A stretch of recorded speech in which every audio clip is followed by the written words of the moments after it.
കലാസ്വാദകരായ ഏതാനും പ്രവാസി മലയാളികളുടെ ദുബായിലെ കൂട്ടായ്മയാണ് തിരനോട്ടം. 2007 ജനുവരി 26 രൂപം കൊണ്ട ഈ കൂട്ടായ്മയ്ക്ക് നിയതമായ ചട്ടക്കൂടില്ല. ഭാരവാഹികളില്ലാത്ത സംഘടന. അംഗങ്ങളെല്ലാം ഒത്തൊരുമിച്ച് പ്രവർത്തിച്ചപ്പോൾ 5 വർഷം കൊണ്ട് ഇവർ നേടിയത് ചരിത്ര വിജയവും. ഉത്സവം എന്ന പേരിൽ ശ്രീ കലാനിലയം ഉണ്ണികൃഷ്ണന്റെയും കലാമണ്ഡലം വിനോദിന്റെയും കഥകളി പദ കച്ചേരിയോടെ രംഗത്തെത്തിയ തിരനോട്ടം ശ്രദ്ധേയമായ സംഭാവനയാണ് സാംസ്കാരിക കേരളത്തിന് സമ്മാനിച്ചത്.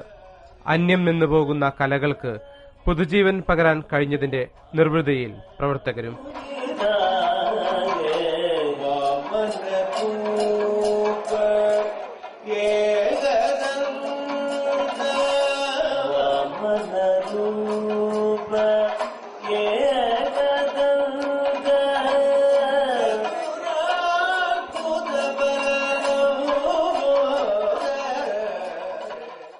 കേരളത്തിൻ്റെ ക്ലാസിക്കൽ കലകളെ പ്രവാസി മലയാളികൾക്കിടയിൽ ഒരു ബൃഹത്തായ രീതിയിൽ 2, 3, 4 ദിവസം നീണ്ടു നിൽക്കുന്ന രീതിയിലുള്ള കഥകളിയായാലും കൂടിയാട്ടമായാലും തായമ്പകയായാലും കേളിയായാലും മേളപ്പദമായാലും ചൊല്ലിയാട്ടങ്ങളായാലും എല്ലാം വിസ്തരിച്ച് നടത്തുന്ന രീതി ഒരുപക്ഷെ കേരളത്തിൽ നിന്ന് അന്യമായിട്ടുള്ള ഈ പ്രവാസി മലയാളത്തിൽ ഇവിടെ തിരനോട്ടം മാത്രമായിരിക്കാം നടത്തപ്പെടുന്നത്.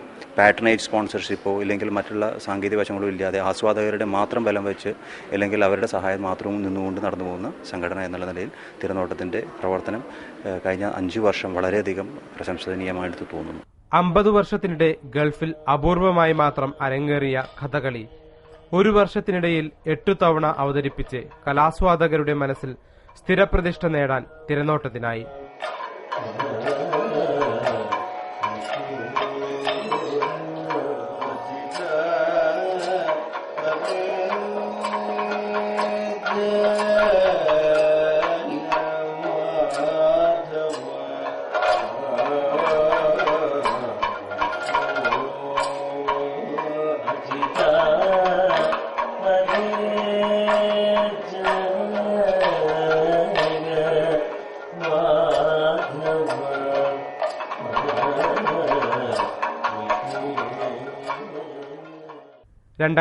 ലാണ് കഥകളിക്കൊപ്പം കൂത്തും അരങ്ങിലെത്തിച്ചത്.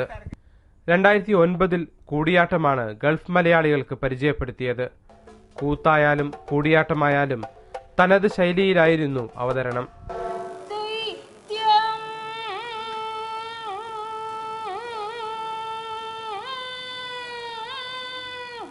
2010 60-ലേറെ യുവ കലാകാരന്മാർക്കായി നടത്തിയ ശില്പശാല വേറിട്ട അനുഭവമായിരുന്നു.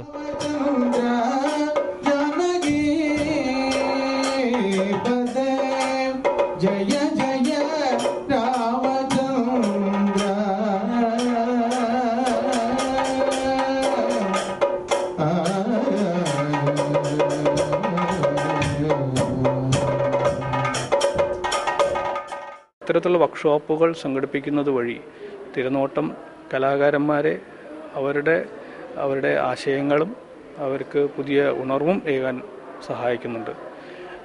തിരനോട്ടം തുടക്കം മുതൽക്ക് പിന്നെ ശ്രദ്ധിച്ചു പോകുന്ന കാര്യം ഒരു ചാരിറ്റി ഓർഗനൈസേഷൻ എന്ന രീതിയിൽ ചാരിറ്റി ഫോർ ദ ആർട്ട് അല്ലെങ്കിൽ ആർട്ട് ലവിംഗ് പീപ്പിൾ. വർഷത്തിൽ 10 അരങ്ങെങ്കിലും സ്പോൺസർ ചെയ്ത് യുവ കലാകാരന്മാരെ പ്രോത്സാഹിപ്പിക്കുന്ന തിരനോട്ടം വിശ്രമജീവിതം നയിക്കുന്ന മുതിർന്ന കലാകാരന്മാർക്ക് ഗ്രാന്റ് നൽകി ആദരിക്കുന്നതിനൊപ്പം കുടുംബ സഹായനിധിയും നൽകി വരുന്നു. വരും വർഷങ്ങളിൽ നടത്തേണ്ട പദ്ധതിക്കും രൂപരേഖയായി.